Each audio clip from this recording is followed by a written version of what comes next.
So I want you to imagine for a moment that you have the superpower to hear anyone's thoughts anywhere in the world at any time.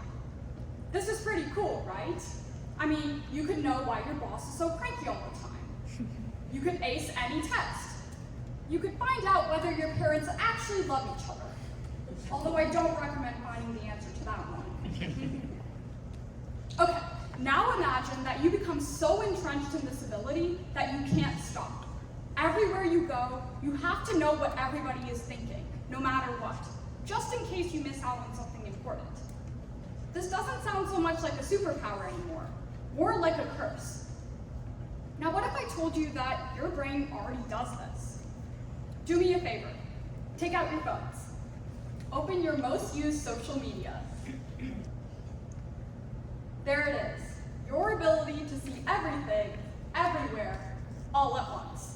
The movie, and actually everything. Although global awareness is critical in our chase for reform, it can actually get in our way of action. My goal today is to show you how your chase for awareness might actually be getting in the way of your action, and how you can reclaim the power to make change. Because you're not powerless, you're just overwhelmed. In the past, we were limited by our communities for our awareness of the world. But now, thanks to the internet, we have the globe at our fingertips.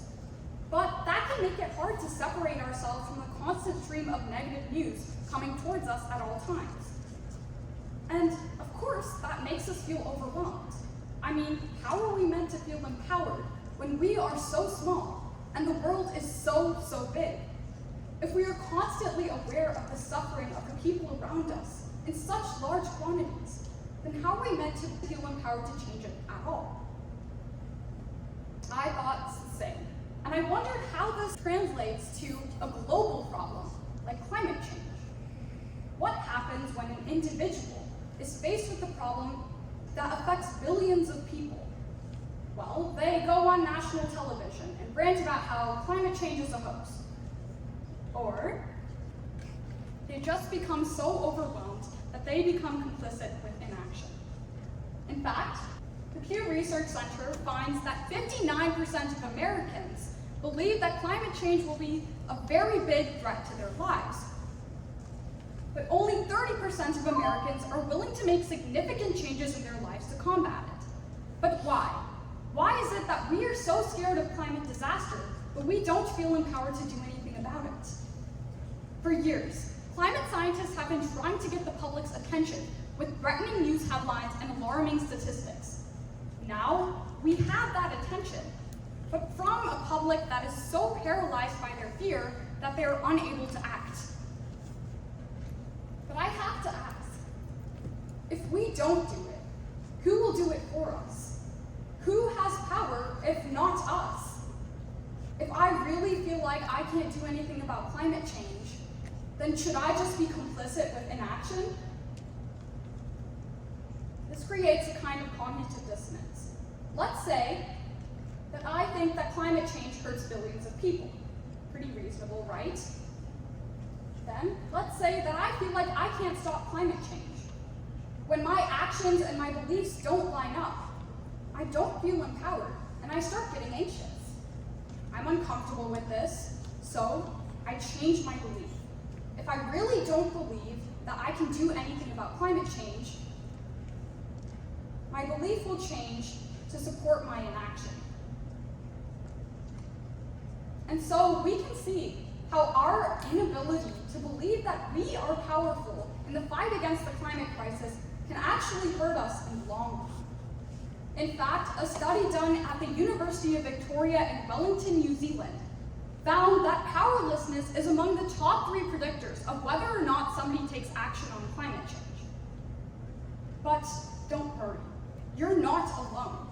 And part of the solution to this problem is remembering that we are part of a community. Let's go back to my cognitive dissonance from before. Let's say that I still feel like I can't do anything about climate change, and then let's reset. Okay? I feel like I can't stop climate change, but I do know that I can contribute to the larger communal effort of environmental preservation. that leads to action. If I know that I can't do it all on my own, but I do feel like I can contribute to a bigger cause, I can still take action without creating overwhelming goals for myself.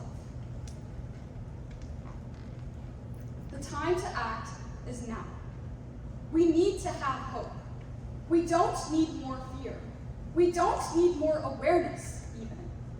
We need hope, we need direction, and we need to feel like we can make change. Awareness without direction is destructive. We feel anxiety instead of empowerment. But when we have direction and hope, something beautiful happens. And just to prove my point, I'll give you some good news. Just this last month, a Montana court ruled in favor of young climate activists, a win for climate activists worldwide, and in the United States, limiting the state's ability to use fossil fuels in favor of a cleaner future. Second, the Energy Information Administration found that solar and wind power actually makes a larger percentage of our electricity than coal for the first time ever this March. The Global Electricity Review finds that clean energy makes up almost 30% of our electricity generation. We are not at the end. In fact, we are far from the end. And having hope for a better future is what we need to make that change. As an example, I wanted to show you the Great Green Wall Initiative in Western Africa. Initially proposed by the African Union to combat the desertification of the Sahel region of Africa, this project was meant to restore 380,000 square miles of local vegetation. What started as an attempt to involve local communities in tree planting turned into an international effort, amassing over $8 billion worth of funding, and also involving more countries, almost 23. What's more, this allowed other places to embark on similar projects, such as like the ones in the Middle East and in Southern Africa. Now, none of these individuals could have planted 380,000 square miles of trees on their own, but all of them together can.